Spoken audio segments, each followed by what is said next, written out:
এটি দেখতে পাচ্ছেন একটি ডি-লিঙ্ক রাউটার। ডি-লিঙ্ক রাউটার মূলত অনেক দিন যাবত নেট রানিং থাকলে রাউটারটি বিভিন্ন ধরনের সমস্যা দেখা দেয়। তো সেক্ষেত্রে আমরা রাউটারটি রিসেট করে আবার পুনরায় সেটআপ করতে পারি। তো রিসেট করার জন্য আপনারা ফার্স্ট অফ অল একদম রাউটারের পেছনে দেখবেন এরকম একটি ছিদ্র আছে। ছিদ্রর নিচে RST অথবা রিসেট লেখা। তো আপনারা এটি রিসেট করার জন্য এই ছিদ্রতে কলমের মাথা অথবা যেকোনো পিন দিয়ে 10 থেকে 15 সেকেন্ড চাপ দিয়ে ধরে রাখলে রাউটারটির লাইটগুলো অটোমেটিক অফ হয়ে আবার অন হবে। তো অটোমেটিক অফ হয়ে অন হওয়ার পর আপনারা বুঝতে পারবেন রাউটারটি রিসেট হয়ে গিয়েছে। তো বন্ধুরা, কিছু ডি-লিঙ্ক রাউটারের ক্ষেত্রে রাউটারের তলায় এরকম একটি ছোট ছিদ্র দেখতে পাবেন যেখানে RST অথবা রিসেট লেখা। তো আপনারা পাশে অথবা পিছনে না থাকলে রাউটারের তলায় খোঁজ করবেন।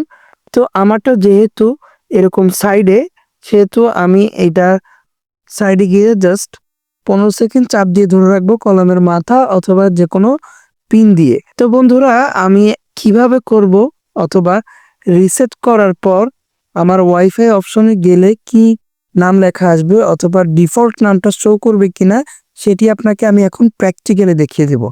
তো চলুন আমরা এখন চলে যাই মোবাইল স্ক্রিনে। তো বন্ধুরা, আমরা চলে আসলাম মোবাইল স্ক্রিনে। তো আমরা এখন ওয়াইফাই অপশনে চাপ দিয়ে ধরে রাখলে আমাদেরকে ওয়াইফাই অপশনে নিয়ে যাবে। তো আমরা ওয়াইফাইটা অন করব। অন করার পর দেখতে পাচ্ছেন আমাদের ডি-লিঙ্কের যে ডিফল্ট নামটা সেটি চলে এসেছে। তার মানেই আমাদের রাউটারটা রিসেট কমপ্লিট হয়েছে। তো আমরা এখন ক্রোম ব্রাউজারে গিয়ে 192.168.0.1 আইপিটি অ্যাড্রেস বারে লিখব এবং গোতে ক্লিক করব। গোতে ক্লিক করার সাথে সাথে আমার রাউটারের ইন্টারফেস চলে আসবে, হোম পেজ। তো এখানে দেখতে পাচ্ছেন উপরে ডিএইচসিপি লেখা। তো আমরা ডিএইচসিপিতে ক্লিক করে পিপিও সিলেক্ট করব। ইউজার নেমে দিব আমাদের ইন্টারনেট সার্ভিস প্রোভাইডাররা আমাদেরকে যে আইডিটা দিয়েছে সেটি এবং পাসওয়ার্ডটি। তো আপনারা না জানলে অবশ্যই তাদেরকে কল দিয়ে জিজ্ঞেস করবেন পিপিও আইডি পাসওয়ার্ড কি।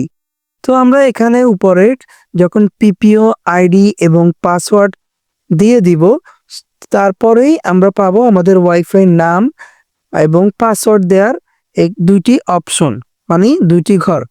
তো আমরা দুটি ঘরে আমাদের উপরে ওয়াইফাই নামটি দিয়ে দেব এবং নিচে 8 ডিজিটের একটি পাসওয়ার্ড দিয়ে দেব।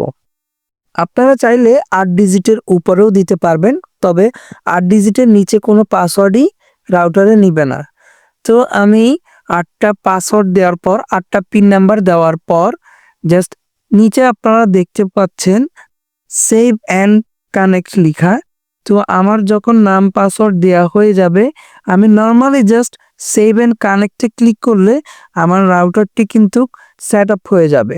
তো আমার রাউটারটি সেট আপ হওয়ার সাথে সাথে আমার উপর থেকে যে ওয়াইফাই আইকনটা দেখতে পাচ্ছেন এটি গায়েব হয়ে যাবে, মানে চলে যাবে। তো চলে যাওয়ার পর আমরা ওয়াইফাই অপশনে চলে যাব। ওয়াইফাই অপশনে যাওয়ার পর দেখতে পাচ্ছেন আমি যে ওয়াইফাই নামটা দিয়েছিলাম সেটি এখন পর্যন্ত শো করেনি। একটু রিফ্রেশ করলেই সেই নামটি চলে আসবে।